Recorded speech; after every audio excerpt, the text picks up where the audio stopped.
দেখেছেন মহারাজ কত ধান?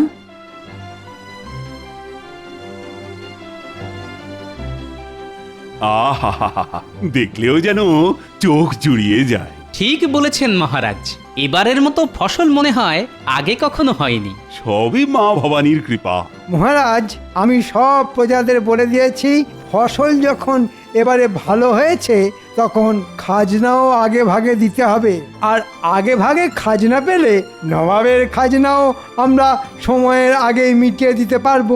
বাহ বাহ বাহ, খুব ভালো কথা, খুব ভালো। আমি সব সময় ভালো কথাই বলি মহারাজ, কিন্তু কিছু লোকের কান ভাঙানিতে আপনি আমায় ভুল বোঝেন মহারাজ।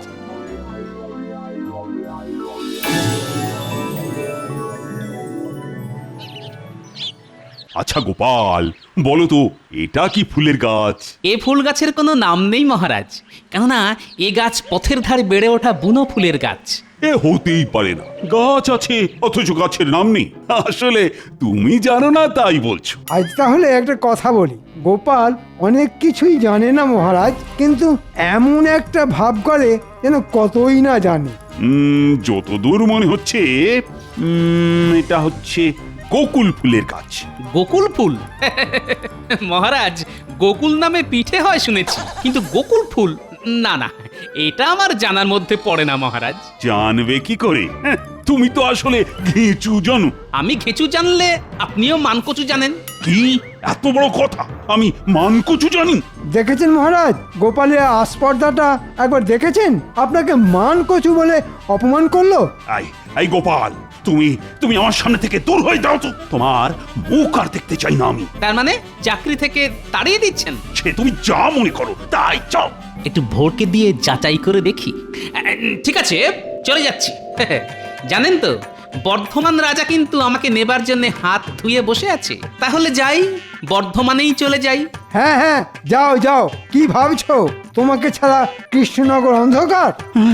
গোপাল সত্যি সত্যি বর্তমানে চলে গেলে তো খুব মুশকিল। মন্ত্রী, আমায় কথা বলতে দাও। শোনো গোপাল, চাকরি থেকে তাড়িয়ে দেবার কথা আসছে না, তবে মুখ দেখবো না যখন বলেছি, তখন কাল থেকে আগামী 3 মাস তোমার মুখ আমি দেখবো না। এই 3 মাস তুমি ঘরে বসেই মাইনে পাবে।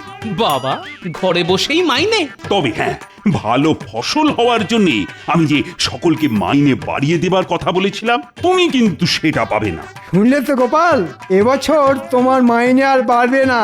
এই হলো বাচালতার শাস্তি, বুঝলে? বাংলায় একটা কথা আছে জানেন তো, মানুষে দিলে কুলোয় না, আর ওপরওয়ালা দিলে ফুরোয় না। মহারাজ যতই দিন না কেন, তাতে আমাদের কারোরই ভালোভাবে চলে না। হ্যাঁ, কিন্তু ওপরওয়ালা দিলে সারা জীবন ফুরোবে না। আমি তাহলে চলি মহারাজ। হ্যাঁ হ্যাঁ, যাও, তুমি এখন আসতে পারো।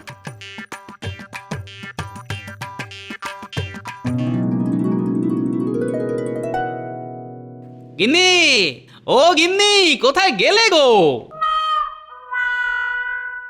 মহারাজের সঙ্গে তো বেড়াতে গিয়েছিলেন, তা এত তাড়াতাড়ি ফিরে এলে যে? আরে মহারাজ 3 মাস সবেতন ছুটি দিয়ে দিলেন। উমা, সে কি কথা গো? বলা নেই কোয়া নেই, 3 মাস ছুটি? তা কেন? তা কি করে বলবো? তা এই 3 মাস কি করবে কিছু ভেবে দেখেছো কি? কেন? খাবো দাবো আর নাতি নাতনিদের সঙ্গে খেলা করবো। দাও চাটি খেতে দাও দেখি, বড্ড খিদে পেয়েছে।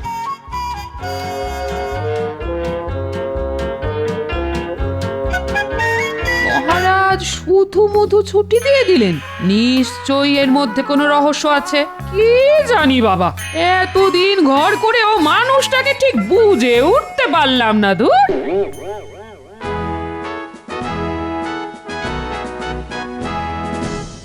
বলো কি উজির, কৃষ্ণচন্দ্র এবার আগে ভাগেই সব খাজনা মিটিয়ে দিয়েছে?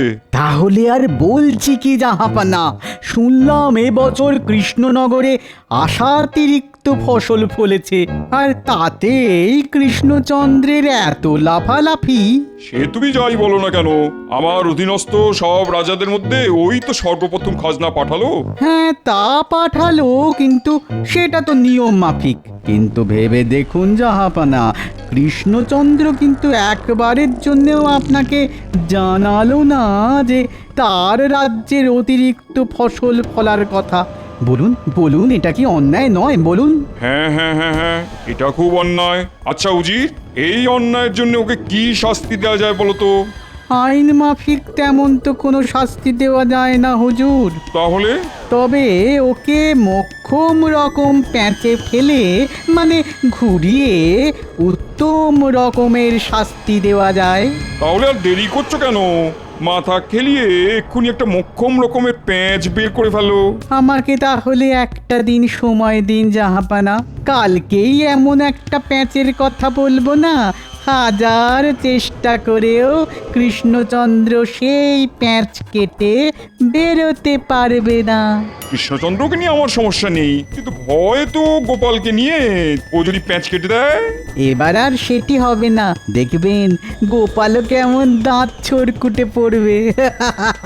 বাবা বাবা বাবা বাবা বাবা, বহুত খুব বহুত খুব বহুত খুব। তাহলে যত তাড়াতাড়ি পারো প্যাঁচ মারো, প্যাঁচ, বুঝলে?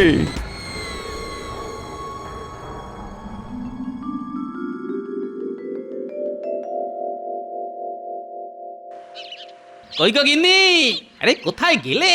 একবার এসে দেখে যাও কেমন বাজার করে এনেছি।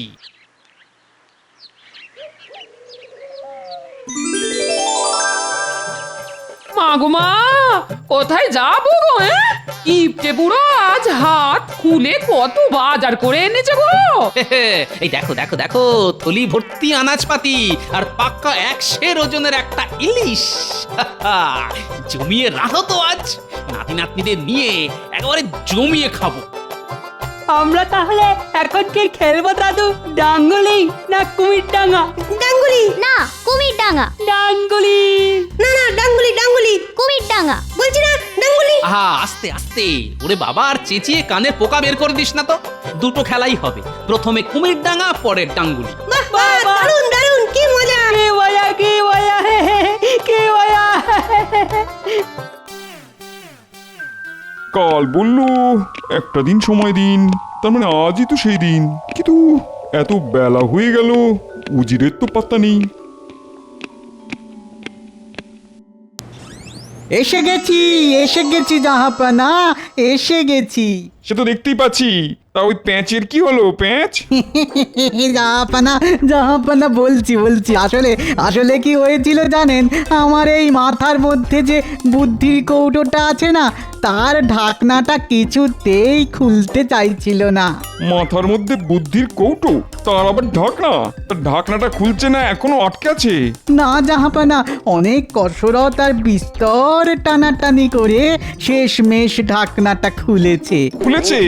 বহুত খুব বহুত খুব বহুত খুব। বলো বলো বলো বলো বলো, ঢাকনা খোলার পর তার থেকে কি বুদ্ধি বেরিয়ে এলো? ঢাকনা খুলতেই তার থেকে হু হু করে বেরিয়ে এলো শুধু প্যাঁচ আর প্যাঁচ, প্যাঁচ আর প্যাঁচ, আর সেই প্যাঁচের পর প্যাঁচ গেঁথে এমন একটা প্যাঁচের মালা গেঁথে এনেছি না, যা ওই কৃষ্ণচন্দ্রের গলায় ফাঁসের মতো জড়িয়ে ধরবে। শুধু কথার জাল বুনো না উজির, প্যাঁচের কথা বলো। হ্যাঁ, এইটা বলছি।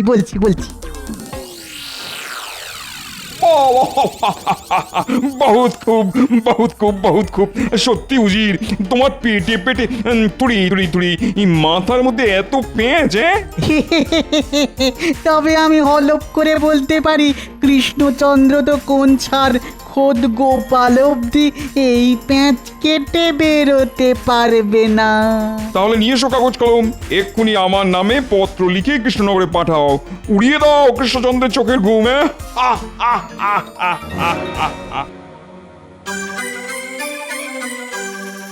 মহারাজ, আজ একটা সুখবর ঘোষণা করবেন বলেছিলেন।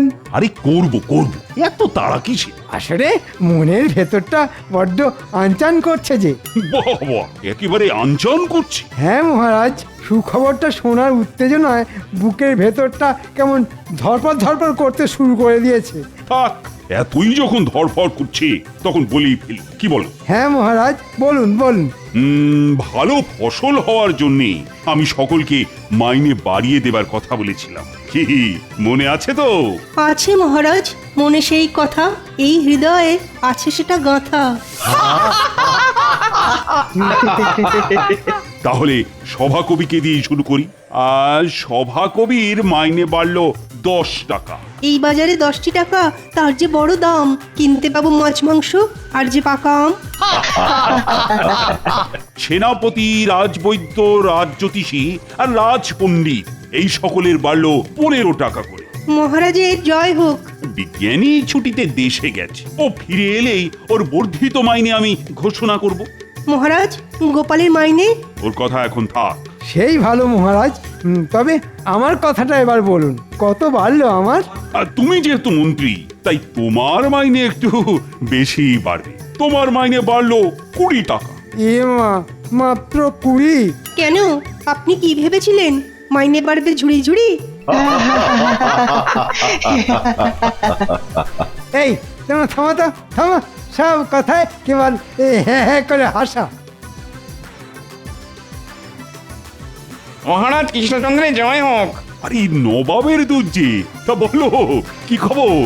নবাব এই পত্রখানি পাঠিয়েছেন।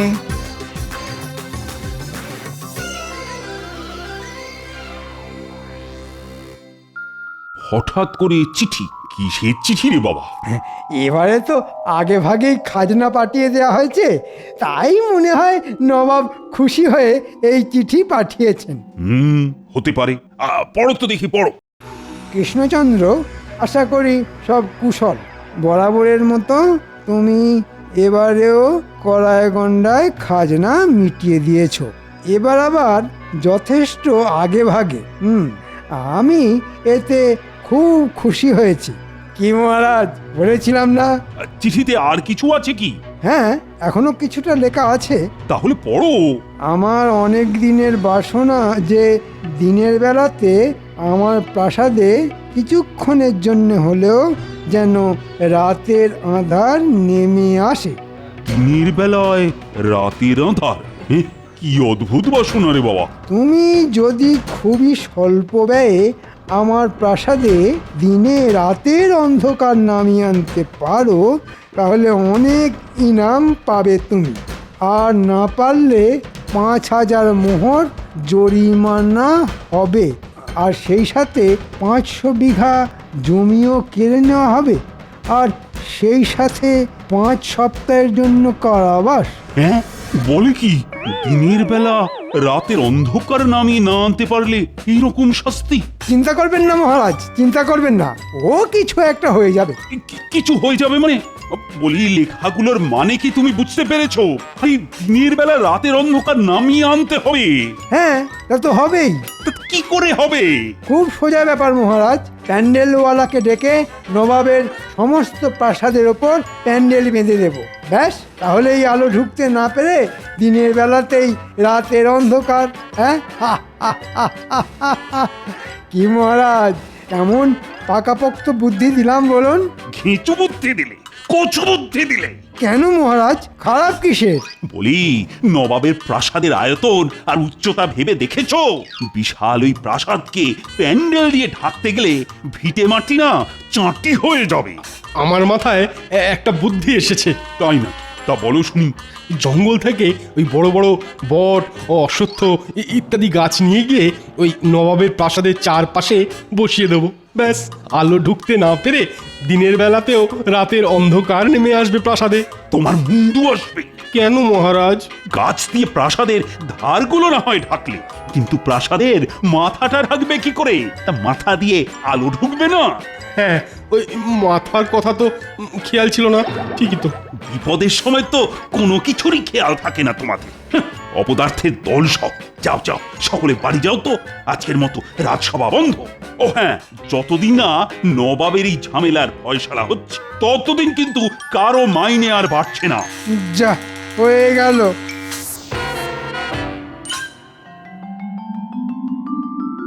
নে পুটি, দেখে দেখে শিখে নে। ঝোলের আলু হবে লম্বা, আর ডালনার আলু হবে ডুমো ডুমো।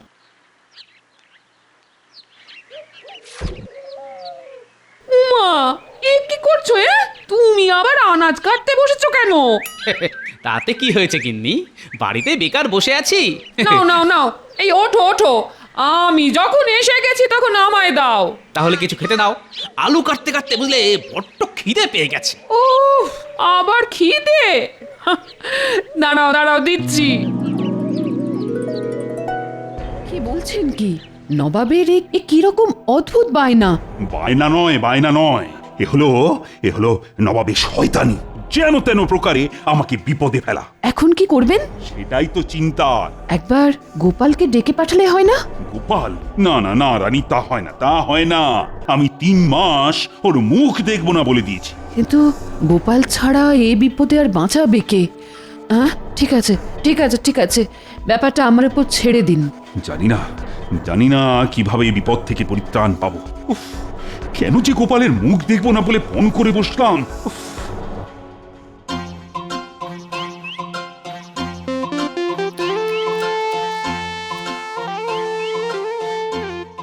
আরে রকি, খবর কি? তোমাকে একবার রাজবাড়ি যেতে হবে।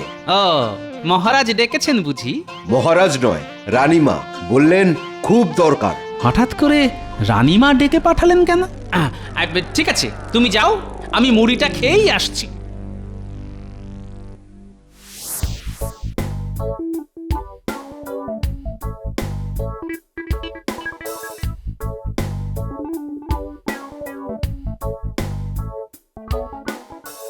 अंदर आ सकते हो? কে? हम माजी। সে না হয় বুঝলাম, কিন্তু না বলে হুট করে আমার ঘরে কেন? अब तो हमको आने बोला, তাই हम চলে এলাম। হিন্দি বলার মধ্যে যথেষ্ট গন্ডগোল আছে।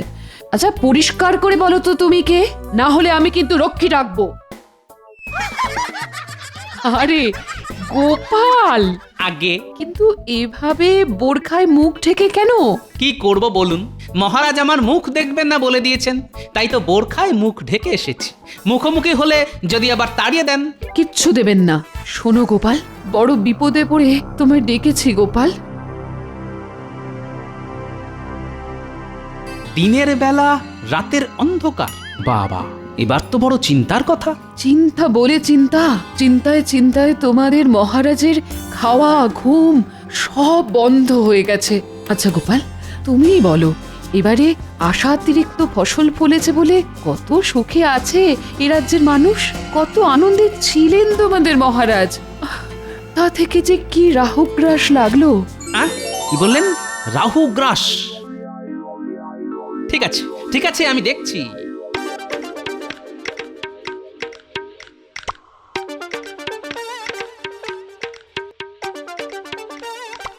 রাজ্যতীষী বাড়ি আছেন নাকি?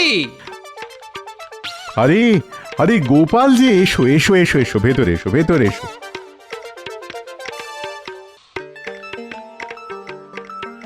একটা বিশেষ প্রয়োজনে আপনার কাছে এসেছি। বলো। আচ্ছা, কাছাকাছি কবে সূর্যগ্রহণ লাগছে সেটা বলতে পারেন? দাঁড়াও একটু বসো, আমি একটু পঞ্জিকাটা নিয়ে আসি। হ্যাঁ,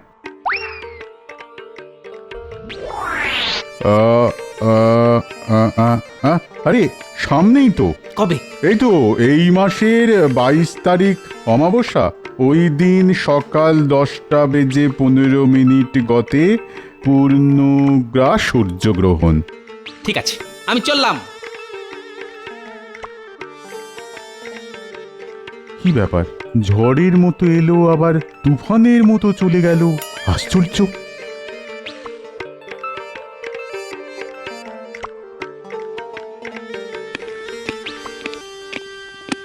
গোপাল, আমি আমার কথা ফিরিয়ে নিচ্ছি। তোমার কাছে আমি ক্ষমা প্রার্থী। আমাকে বিপদের হাত থেকে রক্ষা করো গোপাল। রানীমা পেয়ে গেছি। পেয়ে গেছো? হ্যাঁ, শুনছেন মহারাজ, গোপাল উপায় পেয়ে গেছে। কি উপায় পেয়েছো শুনি গোপাল? এখন কিছু বলবো না, ভেলকি যা দেখাবো তা একেবারে নবাবের প্রাসাদে গিয়ে। আপনি শুধু নবাবকে জানিয়ে দিন এই মাসের 22 তারিখ আমরা মুর্শিদাবাদ যাচ্ছি।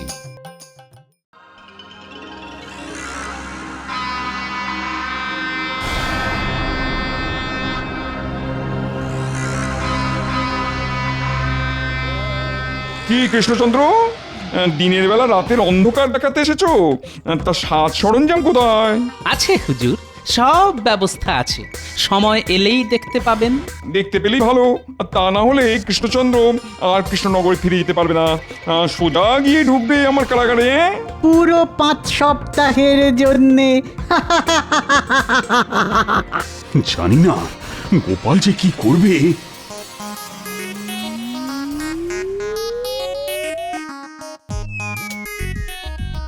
আরে ঘরের ভেতরে সব অন্ধকার হতে শুরু করে দিল যে।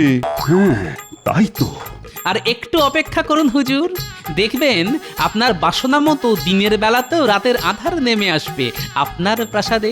এ কি এই সারা ঘর তো অন্ধকার হয়ে গেল গোপাল, এটা তুমি কি করে করলে? আমি কিছুই করিনি, যা করেছে রাহু, কারণ বাইরে যে পূর্ণগ্রাস সূর্যগ্রহণ শুরু হয়ে গেছে। পূর্ণগ্রাস সূর্যগ্রহণ? কই দেখি।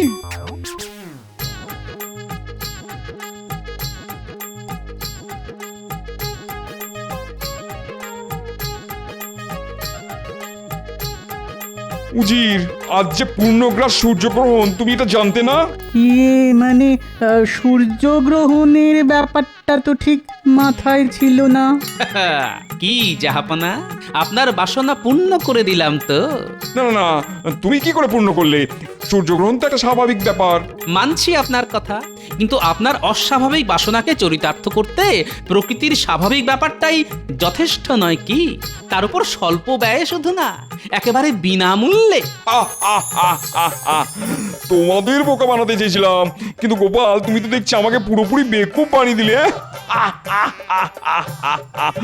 উজির, আজ্ঞা করুন জাহাপানা। দুটো কাজ করতে হবে তোমায়। প্রথমত কৃষ্ণচন্দ্রের জন্য ইনাম নিয়ে এসো, 5,000 মোহর আর 500 বিঘা জমির দলিল। আর দ্বিতীয় কাজ? এরপর দূর হয়ে যাবে আমার চোখের সামনে থেকে। বারবার তোমার বুদ্ধিতে চলে গোপালের কাছে আমি পদে পদে হেরেছি। কি দাঁড়িয়ে আছো কেন? যাও।